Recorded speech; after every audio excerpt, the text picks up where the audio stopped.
The priest's handwriting changed in the ledger on the 4th of November, 1953. Anyone who knew what to look for could see it. The careful script that had recorded baptisms and marriages for 6 years suddenly grew tighter, more compressed, as if the hand holding the pen was trying to make the words occupy less space on the page. Father Thomas Benedetti had always been meticulous about the parish records at Our Lady of Sorrows Chapel, a modest stone structure wedged between a bakery and a funeral home on the eastern edge of Newark, New Jersey, in a neighborhood where Italian immigrants had settled after the war. But starting that November, certain entries began appearing in the margins of the financial records, always in pencil rather than ink, always erased within a week, leaving only the faint impression of numbers that didn't correspond to any collection plate or charitable donation. The Archdiocese accountants never noticed because they only examined the final tallies, the clean numbers transferred to the official reports. They never saw the ghost mathematics that appeared and disappeared like breath on glass. The chapel itself was unremarkable, the kind of building that existed in 1,000 American cities. 40 wooden pews, a modest altar, stained glass windows that weren't particularly beautiful or historically significant, a basement that flooded every spring, and a rectory attached to the eastern wall where Father Benedetti lived, alone except for the housekeeper who came 3 mornings a week. The congregation numbered perhaps 200 families, mostly working-class Italians from Campania and Calabria, men who worked in the factories and warehouses, women who took in sewing or cleaned houses for the wealthy families in the suburbs. It was the kind of parish that struggled financially, where the collection plate barely covered the coal bill in winter, where the roof leaked, and there was never enough money to fix it properly. Nobody looked twice at Our Lady of Sorrows because there was nothing to see, and that invisibility was precisely what made it valuable. Father Benedetti had come to the parish in 1947, a young priest with a nervous disposition and a tendency to stammer when he gave homilies. He had grown up in the ironbound section of Newark, the son of a tailor who had died of tuberculosis when Thomas was 14, leaving his mother to raise 3 children on what she could make doing piecework for the garment factories. The priesthood had been an escape and an elevation, a way to transcend the grinding poverty of tenement life, to achieve a kind of respect that no amount of manual labor could provide. He was sincere in his vocation, or at least he had been at the beginning. He believed in the sacraments, in the power of confession to cleanse the soul, in the possibility of redemption, even for men who had done terrible things. This belief would prove to be both his greatest virtue and his fatal weakness. The transformation began slowly, so gradually that Benedetti himself might not have noticed the exact moment when pastoral care became complicity. It started with the funeral home next door, Martinelli and Sons, which had been in the same family for 3 generations. Dominic Martinelli, the current proprietor, was a portly man in his 50s who always wore black suits and spoke in the careful, measured tones of someone accustomed to dealing with grief. He had been a generous benefactor to the chapel, donating money for new hymnals, for repairs to the organ, for the annual Christmas celebration for the children. He attended Mass every Sunday, always sitting in the 3rd pew on the right, always putting a $20 bill in the collection basket. Father Benedetti considered him a pillar of the community, the kind of parishioner that every priest relied upon. What Benedetti didn't know, or perhaps chose not to know, was that Martinelli's funeral home had been serving a secondary function for the better part of a decade. The basement, which contained the embalming equipment and cold storage, also housed a small office where certain businessmen met to discuss matters that couldn't be discussed in social clubs or restaurants where the FBI had started planting listening devices. The funeral home was perfect for this purpose, because people came and went at all hours, because grief was an acceptable explanation for any emotional state, because the living don't ask too many questions about the dead. Martinelli facilitated these meetings not because he was a member of any criminal organization, but because he understood the economics of obligation. A favor granted creates a debt, and debts can be called in when circumstances require it.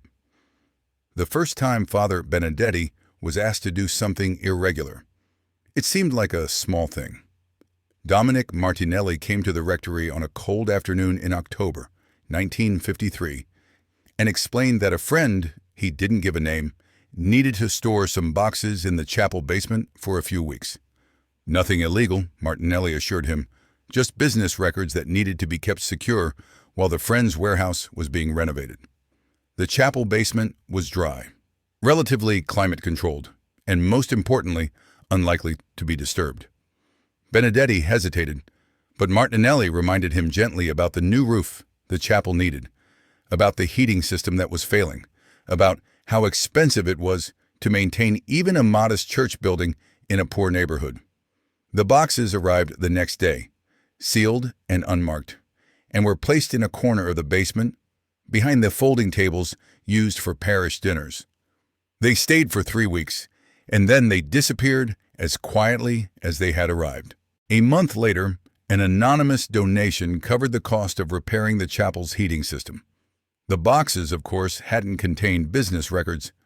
They contained cash, bundled and wrapped in wax paper, proceeds from gambling operations, and labor racketeering that needed to be moved through a chain of temporary storage locations before being deposited in legitimate bank accounts under various corporate names. The chapel basement was one link in a network of such locations. A butcher shop's walk-in freezer here, a social club's attic there, each location used briefly and then abandoned, creating a logistical puzzle that federal investigators couldn't easily solve. The criminal organization that orchestrated this was not one of the famous New York families, but a smaller, more cautious operation based in North Jersey, run by men who had learned from watching the mistakes of more flamboyant gangsters. They understood that law enforcement focused on the spectacular crimes, the murders, the labor strikes, the public corruption. They ignored the quiet infrastructure that made everything else possible. Father Benedetti told himself that he was simply helping a parishioner with storage, that whatever was in those boxes was none of his business, that his responsibility was to the spiritual welfare of his congregation, not to the investigation of their temporal affairs. This logic, flexible and forgiving, would allow him to rationalize increasingly serious compromises over the coming years. The second favor came 6 months later when Martinelli asked if the chapel could host a memorial mass for a man who had died suddenly. A man who, it turned out, had no parish affiliation and whose family wanted a quiet service without publicity. The man had been shot 3 times in a parking lot behind a warehouse in Elizabeth. Though the official cause of death was listed as heart failure due to the coroner's creative interpretation of his obligations. The mass was small, only a dozen mourners, but Benedetti noticed that several of the men in attendance had the look of people who carried guns under their jackets, who scanned exits before sitting down, who communicated through glances rather than words. What made the chapel particularly useful was not just its obscurity, but its position in the ecclesiastical hierarchy. Our Lady of Sorrows was technically under the jurisdiction of the Newark Archdiocese, but it was so small and so poor that it received minimal oversight. The Monsignor, who was supposed to conduct annual inspections, had 40 other parishes in his territory and generally confined his visits to the larger, wealthier churches where archdiocesan fundraising efforts were concentrated. Father Benedetti filed his reports on time, kept the records adequately, and gave the Monsignor no reason to look closely at the chapel's operations. This benign neglect created a space where irregularities could flourish unnoticed, where the normal mechanisms of institutional accountability simply didn't function. By 1955, Our Lady of Sorrows had become what certain people in the underworld referred to as a quiet house. a location that could be used for meetings, for temporary storage, for the kind of business that required privacy and a veneer of legitimacy. The chapel basement hosted card games on Thursday nights, ostensibly social gatherings for the Holy Name Society, but actually strategy sessions for a bookmaking operation that stretched from Newark to Trenton. The rectory's parlor was used for conversations that needed to happen away from bugged social clubs, meetings that were disguised as pastoral counseling sessions. Father Benedetti was always present, ostensibly as a host, actually as a kind of unwitting guarantor, his collar providing a psychological barrier against violence, his presence ensuring that whatever was discussed would remain within the walls, because men who would casually lie to law enforcement still felt a superstitious reluctance to lie in the presence of a priest. The financial arrangement was elegant in its simplicity. Criminal proceeds would arrive at the chapel disguised as donations, cash in envelopes, sometimes accompanied by handwritten notes about deceased relatives who were to be remembered in masses. Father Benedetti would record these as legitimate charitable contributions in the official ledger, and a portion of the money would indeed go to the archdiocese as required. The rest would be withdrawn gradually for chapel expenses, payments to contractors for repairs that were either exaggerated or never actually performed, purchases of religious supplies at inflated prices from vendors who kicked back most of the payment to the original donors. The money made a circuit from criminal enterprises to the church to legitimate businesses and back to the criminals, emerging clean at the end of the cycle. The amounts were never large enough to trigger scrutiny, never conspicuous enough to seem suspicious. A few $1,000s a month moved through the chapel's accounts. Small change in the larger economy of organized crime, but enough to make the operation valuable to those who ran it. Father Benedetti's complicity deepened through a process that felt inevitable, each small compromise making the next one easier to justify. He told himself he was helping his parishioners, that these men, whatever their flaws, were members of his spiritual community who deserved pastoral care. He told himself that the money allowed him to maintain the chapel, to provide services to the poor, to do the work of the church in a neighborhood where resources were scarce. He told himself that he wasn't actually committing crimes, that he was simply a conduit, a facilitator, that the moral responsibility belonged to others. These rationalizations were common among those who found themselves entangled with organized crime. The businessman who looked the other way while his partners engaged in illegal activities. The union official who accepted bribes while convincing himself he was still serving the workers. The police officer who provided information to criminals while believing he was just helping friends from the neighborhood. The psychological mechanism that allowed this was a form of moral compartmentalization, a mental trick whereby Father Benedetti could perform his priestly duties with apparent sincerity, hearing confessions, saying Mass, comforting the dying, while simultaneously participating in a criminal conspiracy. On Sunday mornings, he stood at the altar and consecrated the host, truly believing in the miracle of transubstantiation, truly feeling himself to be an instrument of divine grace. On Thursday evenings, he unlocked the basement door for men who ran gambling operations and loan sharking rackets, men who hurt people who didn't pay their debts. These two realities existed side by side in his consciousness without ever directly confronting each other. He had created separate mental categories, the sacred and the secular, the spiritual and the practical, and convinced himself that his sins in one realm didn't contaminate his ministry in the other. But compartmentalization is never perfect, and the lines between categories have a way of bleeding together. By 1957, Father Benedetti was not just tolerating the presence of criminals in his chapel, he was actively assisting them. When a man facing federal indictment needed to disappear for a few months, Benedetti helped arrange for him to be hidden in a monastery upstate, using his clerical connections to bypass normal procedures.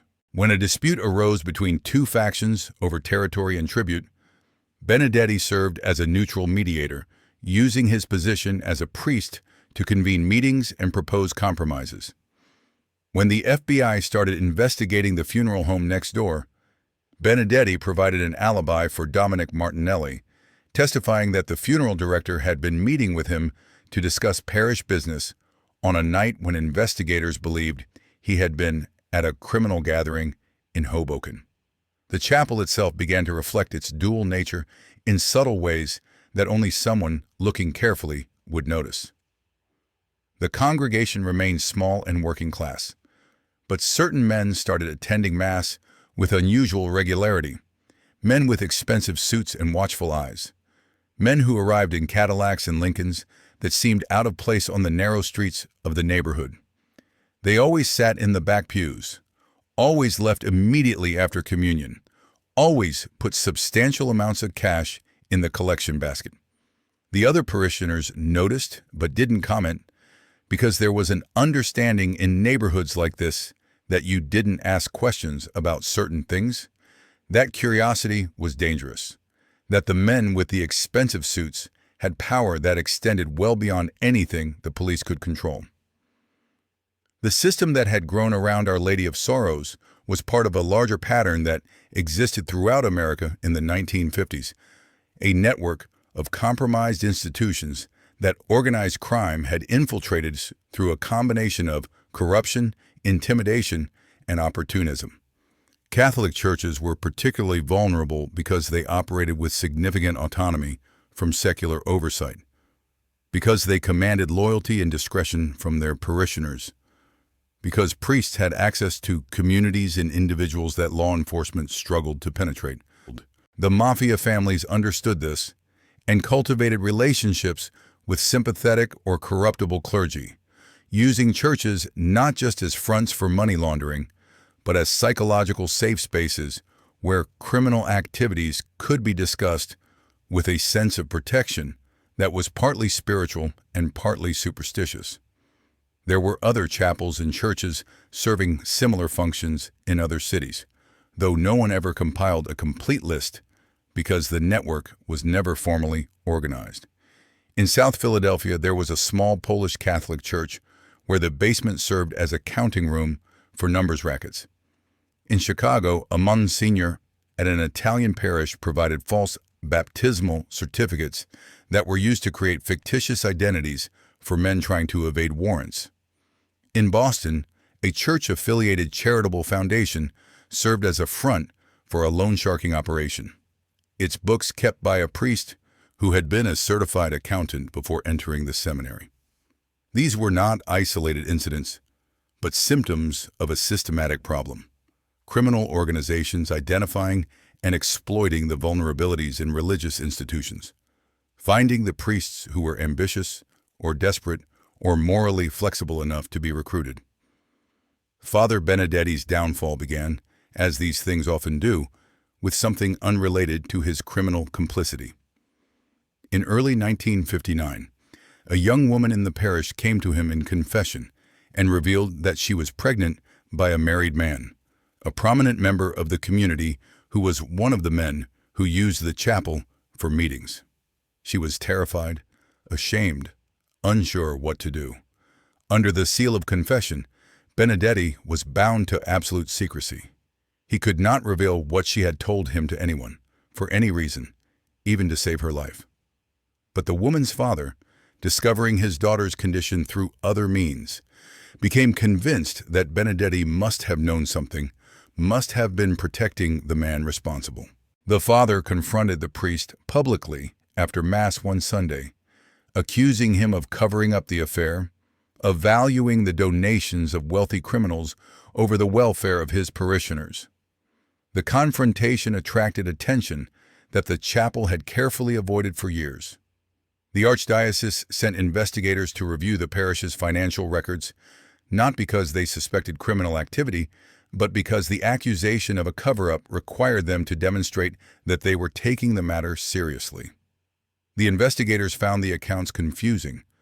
Too many cash donations without clear documentation, too many payments to contractors whose work couldn't be verified, patterns of deposits and withdrawals that didn't match the normal rhythms of a small parish.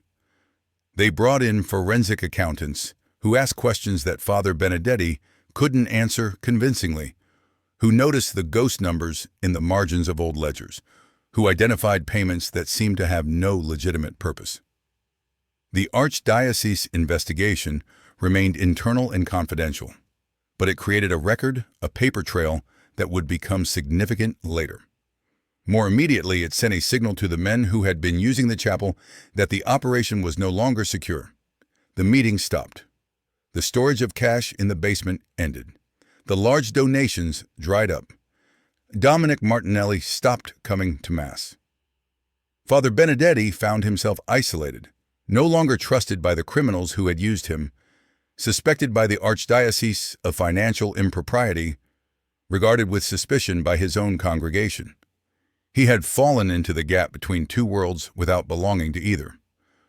What finally brought the full truth to light was an unrelated investigation into labor racketeering in the port of Newark. Federal prosecutors building a case against a North Jersey crime family obtained wiretaps that captured conversations about financial operations, and in those conversations, the chapel was mentioned several times, always obliquely, always in code, but enough to establish that it had been part of the money laundering infrastructure. The FBI interviewed Father Benedetti in the spring of 1961, and he made the mistake that so many people make when questioned by federal agents. He lied. He denied knowing about any criminal activities, denied that the chapel had been used for anything improper, denied having relationships with the men whose names the agents mentioned. These lies became prosecutable offenses, separate crimes that could be proven even if the underlying conspiracy was difficult to establish.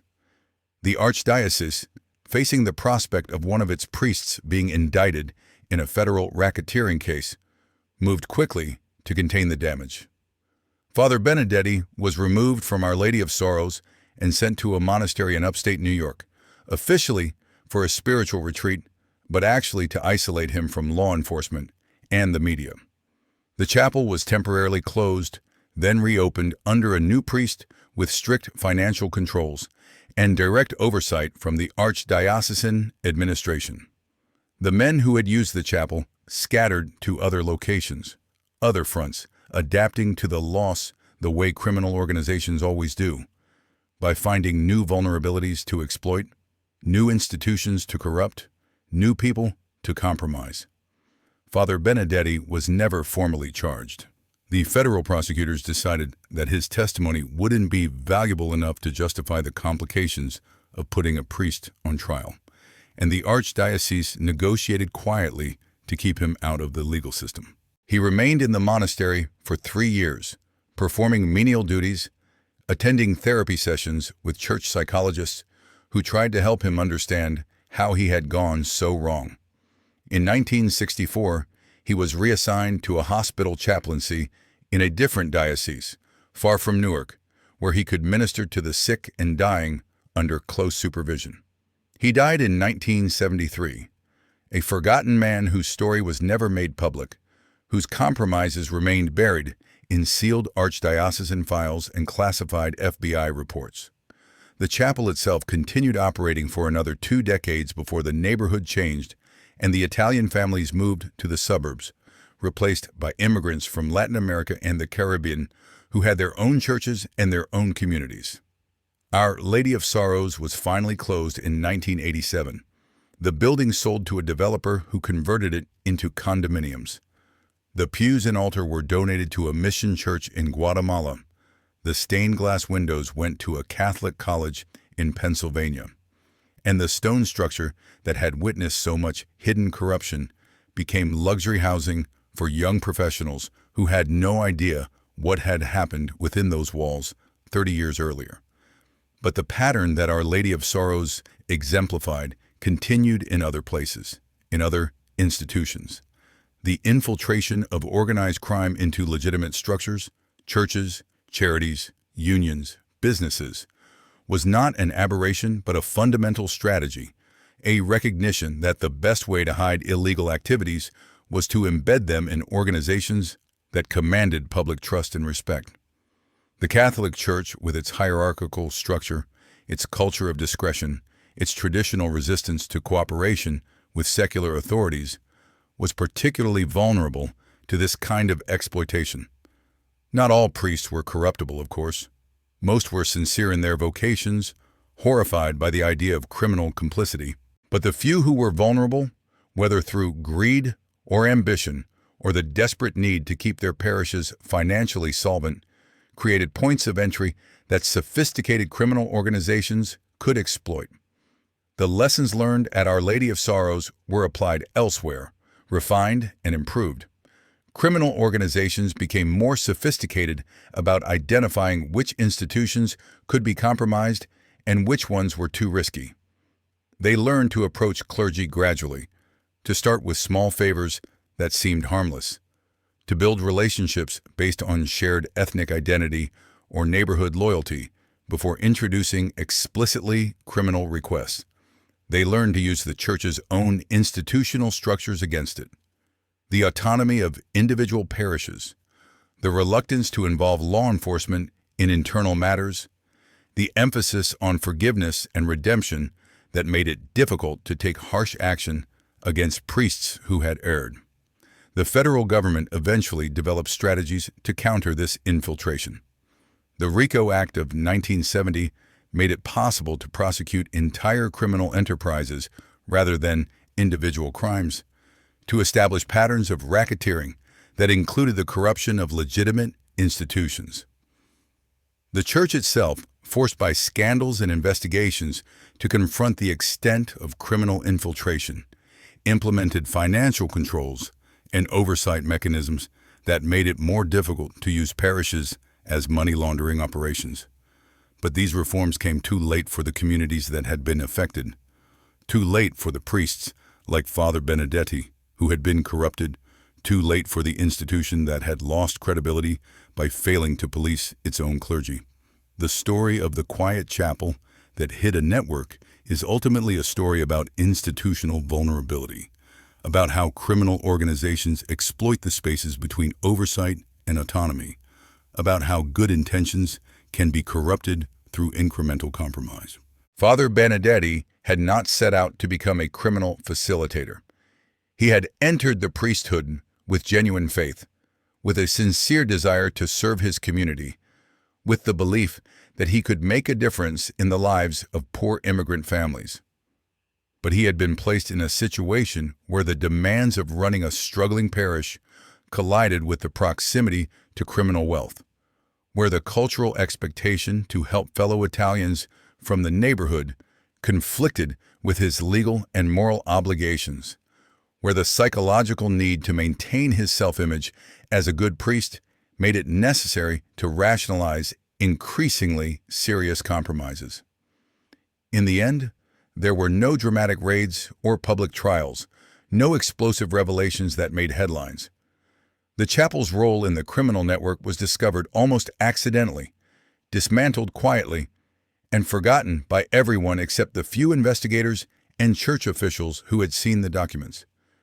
This obscurity was fitting because the operation itself had succeeded precisely by being obscure, by exploiting the fact that nobody pays attention to small parishes in poor neighborhoods, by understanding that the most effective criminal infrastructure is the kind that leaves no trace in the public record. The men who had used Our Lady of Sorrows moved on to other locations, other fronts, other compromised clergy, who could be recruited through the same patient cultivation of obligation and complicity. Father Benedetti took his secrets with him to the grave, never fully confessing to what he had done, never completely understanding how he had been manipulated, never accepting responsibility for the ways his silence and cooperation had facilitated crimes that harmed the very community he believed he was serving. In the Catholic theology he had studied in seminary, there was a concept called cooperation with evil, The idea that even without directly committing a sin, one could be morally culpable for enabling or facilitating the sins of others.